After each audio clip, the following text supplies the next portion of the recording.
मार दो साले को।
तुम्हें चोट तो नहीं लगी ना? नहीं डैडी।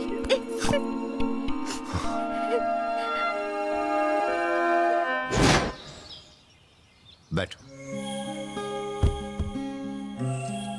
तुम बेंगलोर से हो? जी हाँ सर। तुम उस जोकर डॉन के साथ आए इसलिए मैंने तुम्हें गलत समझा, पर काफी दम है तुम में। ऐसा कुछ नहीं है। हाँ बस। तुम्हारे घर वाले क्या करते हैं?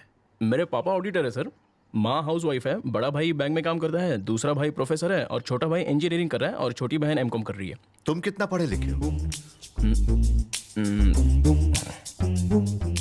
मुझे पढ़ाई में उतनी रुचि नहीं थी सर। पढ़ना मतलब मुझे बोझ लगता था। वो तो देखते ही पता चलता है कि तुम्हारी पढ़ाई में रुचि नहीं थी, क्योंकि पढ़ा लिखा आदमी बहुत ही खुदगर्ज होता है, लेकिन अनपढ़ इंसान दूसरों के बारे में सोचता है। तुमने इतने लोगों को आखिर अकेले मारा कैसे? मारने के लिए अच्छी बॉडी की जरूरत नहीं है सर, गर्ड्स होने चाहिए। तुम जो कह रहे हो उसमें जरा सा भी झूठ नहीं है। सच बोलने की आदत अच्छी लगी। शुक्रिया सर। तुमने मेरी बेटी की जान बचाई, मैं आज बहुत ही खुश हूं। मैं तुम्हारा एहसान चुकाना चाहता हूं। जो मांगना है मांगो। आपकी बेटी चाहिए मुझे।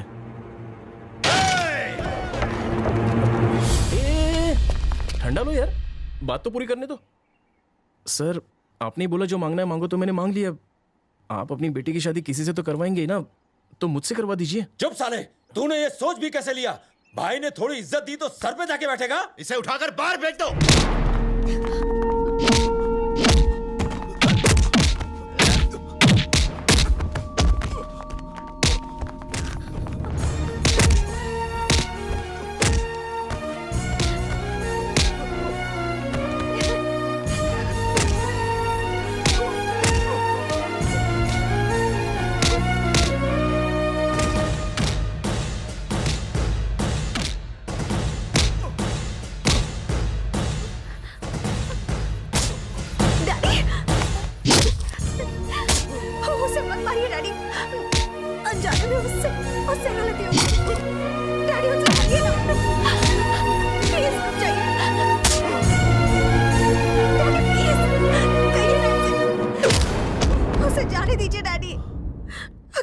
हो गया तो मैं भी अपनी जान दे दूंगी।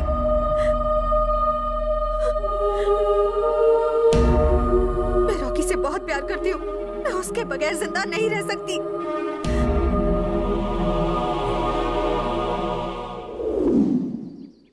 देखो गायत्री, जल्दबाजी में कोई भी फैसला करोगी तो पछताना तुम्हें ही पड़ेगा। बेटी, जिंदगी का हर कदम मुश्किलों से भरा हुआ होता है। मैं तुम्हें मुश्किलों में नहीं देखना चाहता। बेटी, मैं तुम्हें सलाह देने की कोशिश नहीं कर रहा हूँ।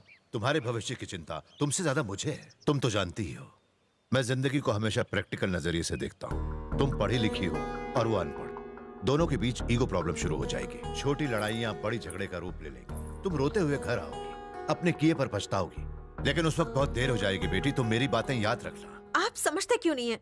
वो बहुत अच्छा लड़का है। मैं शादी करूंगी तो सिर्फ रॉकी से। आखिर वो क्या करेगा तुम्हारे लिए? वो क्या कर सकता है इसका आपको अंदाजा भी नहीं है।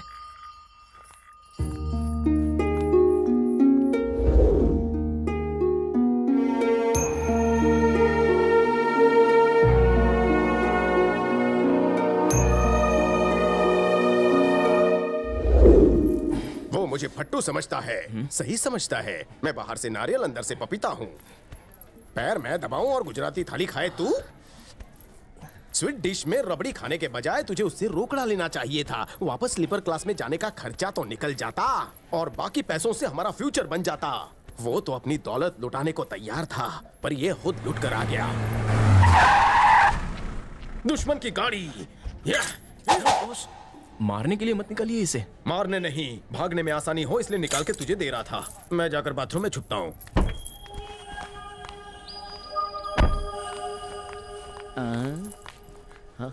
ये अकेले क्यों आई है? कहीं इसका बाप पीछे तो नहीं आ रहा? क्या करूं?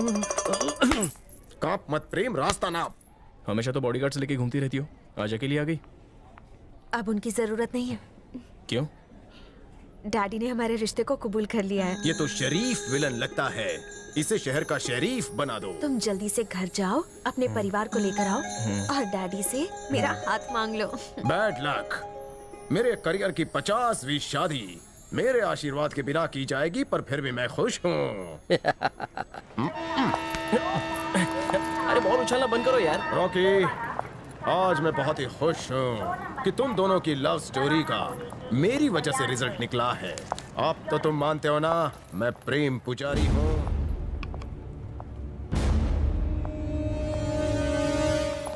रुको, हम टिकट निकालना तो भूल ही गए। पहले ही कहा था ना, रिटर्न भी विदाउट टिकट जाना होगा। विदाउट टिकट जाना कानूनन अपराध है। इसीलिए मैंने अपना नान चाकू लोखंड मार्केट में बेच दिया और 500 का जुगाड़ कर लिया। ये सब करने की क्या जरूरत थी? अब ज्यादा इमोशनल मत हो, जाकर टिकट लो। अरे नहीं, इससे तो मैं अपनी शादी के लिए नए जूते खरीदूंगा। मैं अपने लिए प्लेटफॉर्म से पूरी भाजी ना खरीदूं?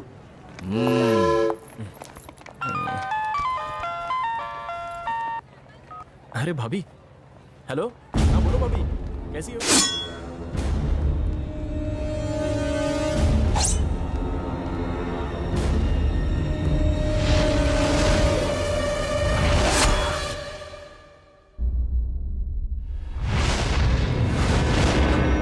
मुझे यहाँ जिंदा देखकर आपके पैरों तले जमीन खिसक गई क्या? कहना क्या चाहते हो? क्यों नफरत करते हो मुझसे? हाँ? भूल गए आपने खुद ही अपनी बेटी को मुझसे शादी करने की इजाजत दी थी? तो अब आपको मुझसे क्या गिला शिकवा है? क्या जरूरत थी आपको आपकी बेटी के सामने ऐसा झूठा ड्रामा करने की? आप बहुत ही पहुंची हुई चीज हो। बेटी के सामने अच्छे बनने की कोशिश करते हो और अपने आदमियों को मुझे मारने के लिए भेजते हो। तुम्हें मारने के लिए मुझे इतनी घटिया चाल चलने की जरूरत नहीं थी। अगर तुम्हें मारना होता तो उसी दिन मारता जब तुमने मेरी बेटी का हाथ मांगा था। तो फिर इसे क्यों भेजा? भैया, आप ही ने तो इसे मारने को कहा था। अरे मैंने कब कहा था? जिन्ना, एक लड़के की सुपारी मिली है। हाँ। इसमें उसकी फोटो है। ये लड़का मुझे जिंदा चाहिए। ये लो। आपने जो कवर दिया था उसमें इसी की फोटो थी।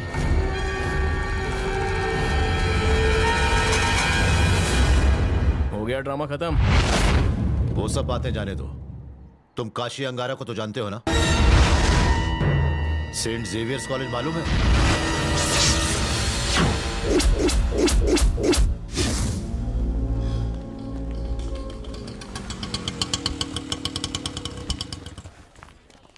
तुम प्लीज कहीं जाना मत। 2 घंटे में एग्जाम देकर मैं वापस आ रही हूँ, ठीक है? बाप को तो मार डाला, अब तेरी इज्जत लूटूंगा।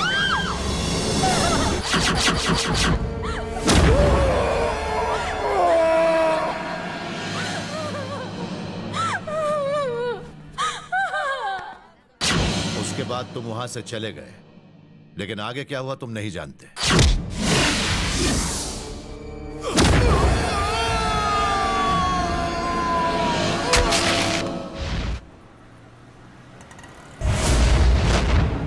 काशी अंगारा तुमसे अपना बदला लेना चाहता था, इसलिए तुम्हारी फोटो मेरे पास पहुंची। मैं जल्दी में था इसलिए तुम्हारी फोटो देख नहीं पाया। फोटो में जो लड़का था उसे मारने के लिए मैंने ही कहा था, पर अंदर तुम्हारी फोटो है ये मैं नहीं जानता था। काशी अंगारा के गुस्से से कोई नहीं बच सकता, वो तुम्हें ढूंढकर जरूर खत्म कर देगा। इंडिया के सारे बड़े बड़े माफिया के पास तुम्हारी फोटो है, आज नहीं तो कल तुम जरूर मारे जाओगे। अगर मैं अपनी इकलौती बेटी की शादी तुमसे करवाता हूं तो वो तो 2 दिन में विधवा हो जाएगी, और मैं ऐसा होने नहीं दूंगा। बाप हूं उसका। तुम्हारे पास 2 रास्ते हैं बचने के। एक, उसके कदमों में गिरकर माफी मांग लो। दूसरा, काशी अंगारा का मुकाबला करके उसे खत्म कर दो। फिर मैं खुद तुम्हारी शादी करवाऊंगा।